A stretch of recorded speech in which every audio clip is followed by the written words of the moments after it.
Bonjour à tous, aujourd'hui je vais vous faire une petite vidéo pour vous expliquer mon prochain chantier parce que là j'ai quand même la chance de travailler sur un très beau vélo. En effet, j'ai réussi à trouver un Gios Torino modèle professionnel en très bon état. Donc je voulais déjà vous le présenter avant de vous faire une deuxième vidéo sur vraiment le remontage de ce vélo. Mais avant de vous montrer le vélo tel qu'il est aujourd'hui, un petit peu de suspense, on va déjà faire une page historique sur ces Gios Torino professionnels.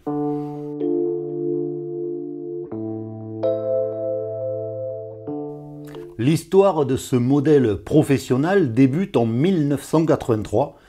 Et cette année-là, en 1983, Gios dépose le brevet de ces petits caoutchoucs que vous avez là et qui protègent l'entrée et la sortie de la gaine pour éviter que l'eau rentre dans le tube horizontal.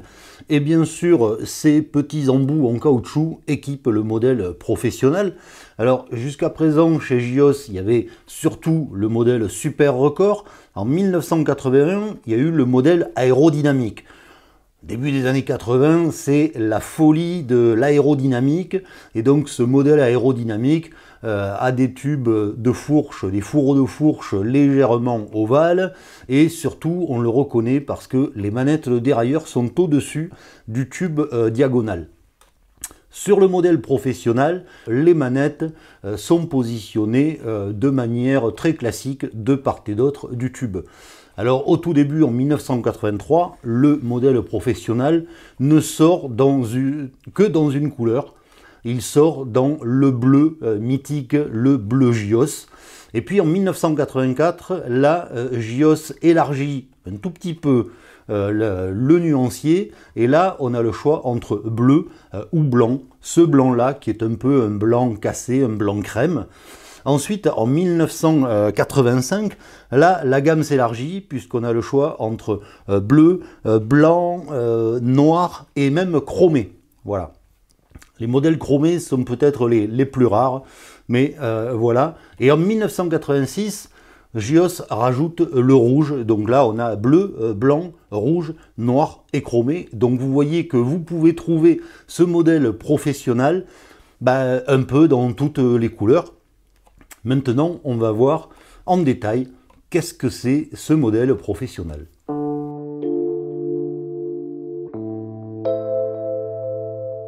Comme je vous l'ai dit, ce modèle professionnel se distingue par la forme des fourreaux de fourche. On voit bien la forme en goutte d'eau pour gagner en aérodynamique, donc ça donne des fourreaux de fourche qui sont beaucoup plus fins. Ensuite, ce modèle professionnel, on le reconnaît de suite à sa tête de fourche qui est inclinée. Fini les têtes plates avec les médailles comme le Super Record. Là, on a une tête de fourche en pente qui, bien sûr, est gravée Gios. On va avoir, comme je vous l'ai dit, les manettes de dérailleur qui sont de part et d'autre du tube diagonal. Gios a revu également la forme du serrage de selle. Le serrage de selle est différent des modèles Super Record.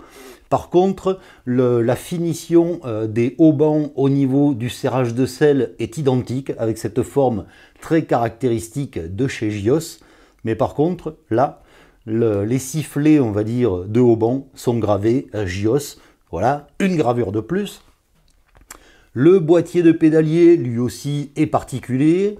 Il est gravé sur le dessus Gios. Et dessous, Gios a intégré des passages de câbles pour le dérailleur avant et le dérailleur arrière. Comme sur les Super Records, les pattes arrière de dérailleur sont percées. Mais par contre, les trous ne débouchent pas. Ce sont des trous vraiment signature. C'est pas fait pour alléger le vélo. On ne gagne pas 100 grammes en faisant des petits trous comme ça. Mais voilà, c'est la signature de Gios depuis le modèle Super Record. Maintenant que j'ai fait un peu les présentations de qu'est-ce que c'est ce modèle professionnel, je vais vous montrer également en détail le modèle que j'ai trouvé. Vous allez voir, il est de toute beauté.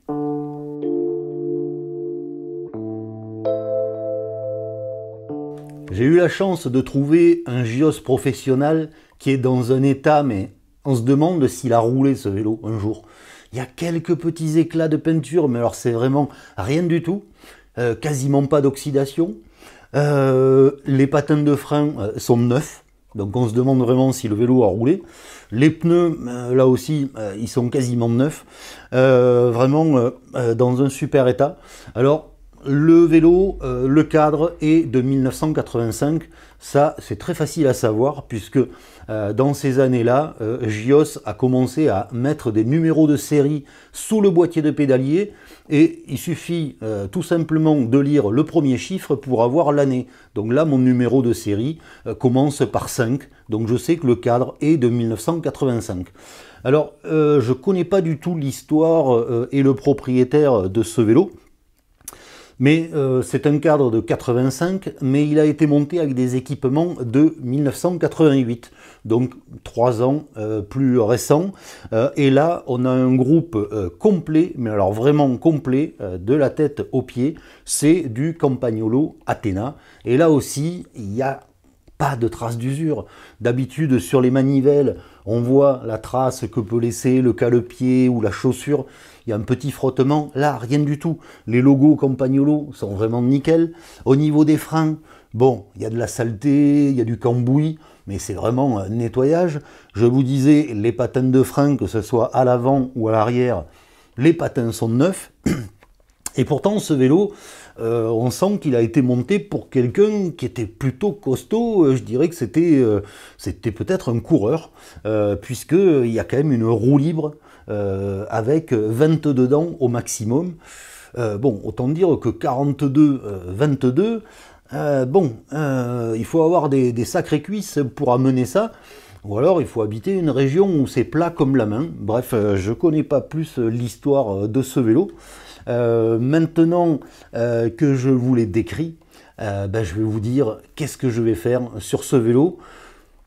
En détail, on va essayer, vous allez voir, il n'y a pas grand chose à faire parce qu'il est déjà quasiment parfait. On pourrait quasiment rouler comme ça avec. Ça marcherait très bien.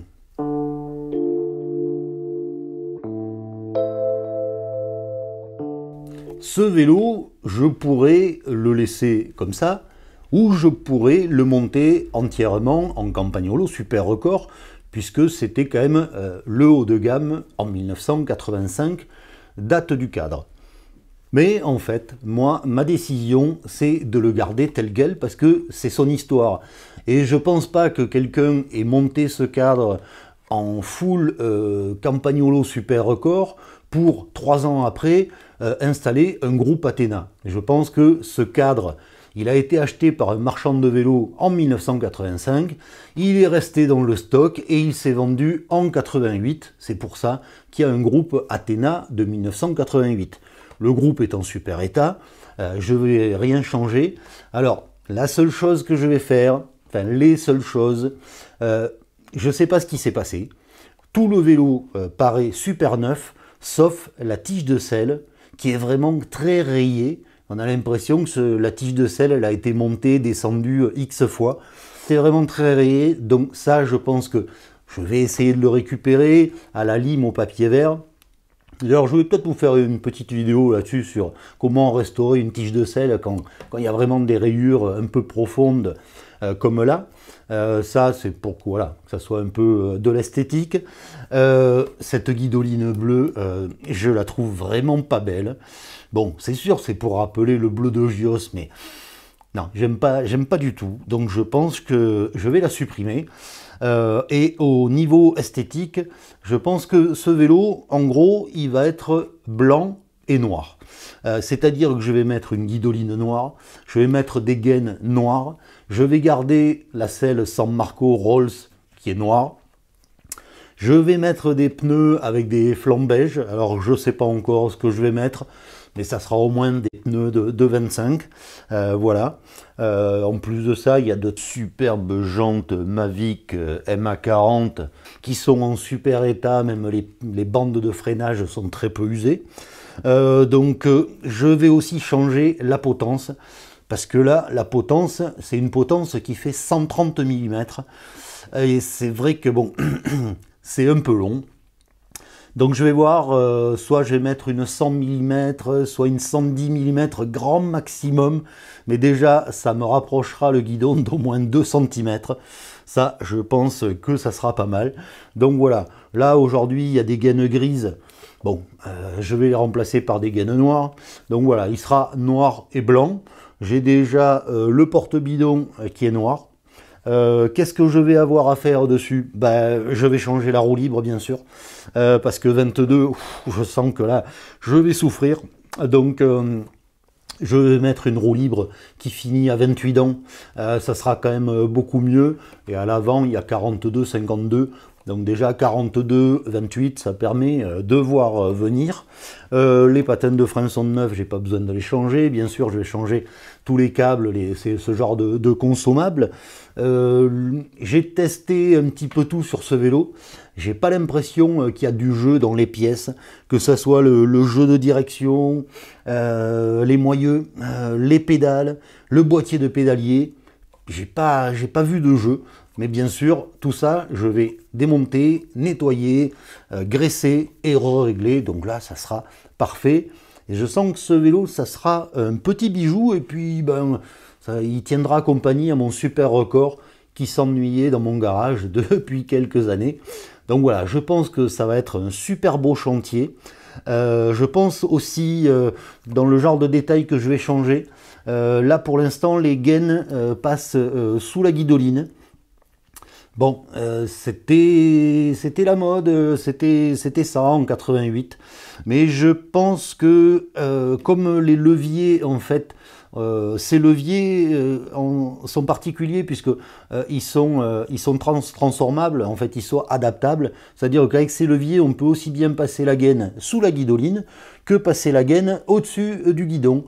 Donc je pense que je vais revenir un peu à l'esprit des années 80, pour avoir un look encore plus vintage, et je vais passer les gaines au-dessus du guidon. Alors, dites-moi s'il y a des choses qui vous choquent dans mes transformations. Voilà, le débat est ouvert, tout peut se concevoir, mais voilà. Donc, vous voyez qu'il n'y a pas grand-chose à faire, ça va être un super chantier. Je vous donne rendez-vous pour la vidéo du remontage, parce que bon, il y a beaucoup de nettoyage à faire, mais ça, c'est du très classique, enlever du cambouis, quel que soit le groupe et le dérailleur sur lequel on le fait, ça reste du cambouis. Donc moi, je vous donne rendez-vous pour la prochaine vidéo du remontage. Et bien sûr, comme toujours, je vous dis à bientôt pour d'autres vidéos.